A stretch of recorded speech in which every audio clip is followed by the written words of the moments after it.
बहुत समय पहले हरे भरे जंगलों, नीले आसमान और चहचहाते पक्षियों की धरती पर एक बहादुर और खुशमिजाज लड़की रहती थी जिसका नाम पोकाहोंटस था।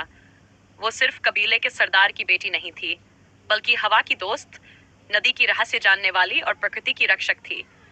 पोकाहोंटस को दौड़ना, चट्टानों पर कूदना और जानवरों से बातें करना बहुत पसंद था।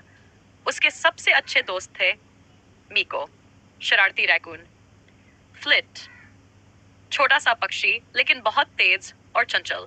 नदी की पुकार। एक सुबह जब सूरज की किरणें पानी पर नाच रही थी, पोकाहोंटस ने नदी के किनारे एक अजीब सी आवाज सुनी। पोकाहोंटस, हमारी मदद करो। नदी अचानक चांदी की तरह चमकने लगी। पानी ने उसे एक दृश्य दिखाया, कटते हुए पेड़, भागते हुए जानवर और रोता हुआ जंगल।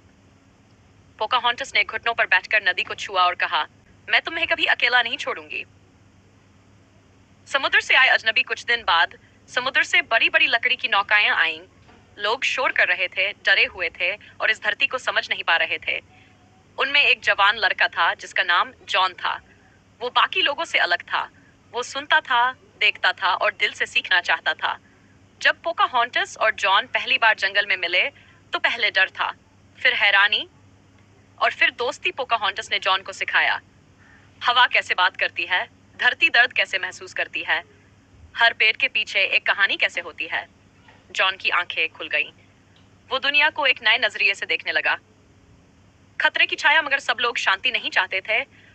लालच, डर और गुस्सा बढ़ गया।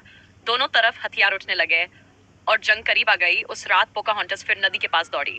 नदी ने फुसफुसाया, सच्ची बहादुरी मतलब है गुस्से के सामने शांति को चुनना।